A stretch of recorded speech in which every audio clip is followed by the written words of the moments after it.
Hey, welcome to another episode of Coffee with Scott. Got my coffee, and I'm looking at this mug, and if you look, it kind of is talking about season. It's kind of talking about time. It's kind of talking about purpose, and it actually says to everything there is a season and a time to every purpose. And this is kind of what I want to discuss today is season and time.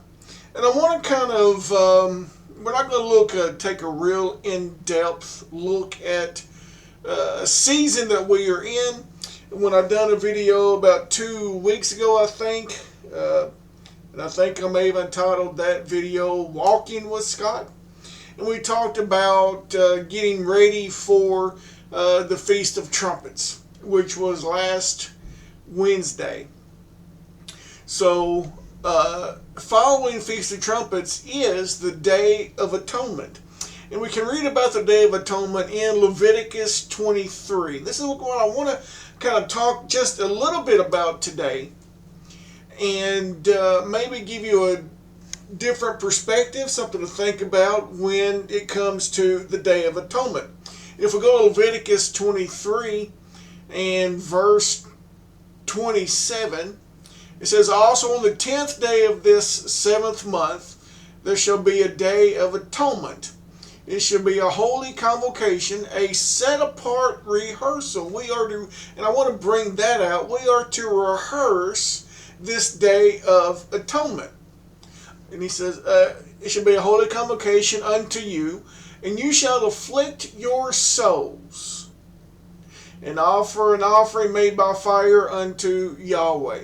I want us to look at this afflict your souls. And even a little bit, as we look at this afflict your soul, I want us to also think about where he says it is to be a holy convocation, a set apart, a separate, if you want to say it that way, rehearsal or an appointment. Let's just look real quick to make sure that I'm right about this convocation, this understanding of convocation. It is a calling together, a sacred assembly, a rehearsal. So this is what Yahweh says we are to do when it comes to this Day of Atonement. You can go and look at Leviticus 16, and Yahweh gives Moses some very in-depth instructions on how this day is to occur. And if you study this Day of Atonement, you will understand how serious this is. This one mistake, and the sins of the nation are not rolled ahead. One error, and they go another year. The nation does with these sins that just keep snowballing through time. And so they want to make very sure that they get this correct. And if you look at the Day of Atonement and what the high priest goes through, what he deals with, and they make absolutely certain that this high priest knows exactly what he is doing.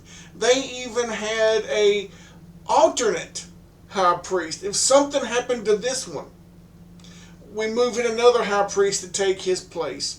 That's how important this is, that this day was to the people of Israel. But they were instructed to afflict your souls. And I want us to look at this word. This word afflict means to be occupied, to be busied with, to be bowed down, to stoop. But it also means to humble oneself. And I know in the Jewish community, they're making preparations even now. They're making phone calls. They've mailed letters. They're searching inside themselves to make sure that there's nothing that is going to hinder them from getting into what they would consider the book of life. They're asking people to forgive them. If there's anything that they have done to another person, they are asking for forgiveness. They are wanting a clean slate. So they are afflicting their souls as they prepare and during this day. But years ago, when I was looking at this, and I taught this at a congregation that I used to lead, and I want to share this with you, is that we are new covenant believers. We still observe, we still keep, let me say it to you this way, we still celebrate this Day of Atonement. And you may say, well, what? Celebrate? We're to afflict ourselves. We're to be humbled. We're to be bound down. Yes, we are. We are to humble ourselves. If you look in the Septuagint, this word in the Greek language, in Leviticus 23, that is for the word afflict, means to humble. To humble yourself. And I think this plays right along with what Peter wrote in 1 Peter chapter 5. Peter says these words, humble yourselves, therefore, under the mighty hand of God, that he may exalt you in due time. We are instructed to humble ourselves under the mighty hand of God. Verse 7, casting all your worries upon him, because he cares for you. This is what this Day of Atonement is about. God cares for you. God cares for me.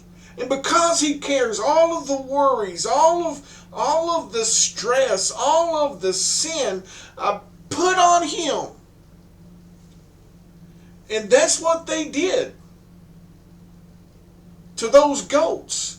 The high priest would cast lots, reach into a bag and pull out a lot. One for Azazel, one for Yahweh. But the sins of the people were put on those goats. One was led into the wilderness by some verses are going to say a fit man. Some are going to say a strong man. And the other one was for a sin sacrifice. But going back to 1 Peter before we go any further, in verse 8 says, be sober and be self-controlled. Be watchful. Your adversary, the devil, walks around like a roaring lion, seeking whom he may devour. But I want us to continue. Let's go to verse 10 says, but may the God of all grace, who called you to his glory by Messiah Yeshua, after you have suffered a little while, perfect, establish, strengthen, and settle you. Verse 11, to him be the glory and the power forever and ever. Guys, there is coming a day in the future, on a Day of Atonement, that we are going to have a reason to rejoice. So in my mind, we celebrate this now. We celebrate this now. Let me share this with you. And this reason we find, which is happening on a Day of Atonement in Revelation 20, verses 1 and 2. And John said, and I saw an angel come down from heaven, having the key of the bottomless pit, and a great chain in his hand. And he laid hold on the dragon, that old serpent, which is the devil and Satan, and bound him 1,000 years. Now tell me that you're going to be depressed on that day. tell me that you're going to be beating your chest on that day. Now, my friend, I think it is a reason we have a reason to rejoice on atonement.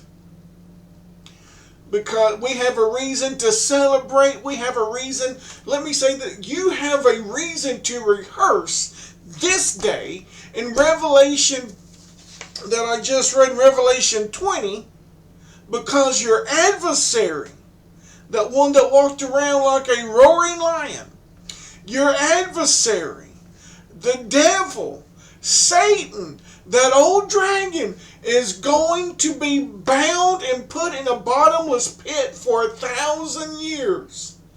And I don't think you're going to be putting ashes upon your head. I don't think you're going to be rejoicing, because the one that has given you all the trouble, the one that has harassed you, the one that has poked at you and prodded to you, the one that has lied to you, will be in that pit. And I do not believe that you're going to be groveling that day, but you're going to be rejoicing. But I do believe that we should be obedient.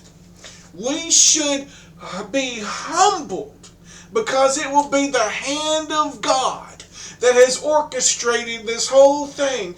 God is going to do something that myself or you have never been able to do.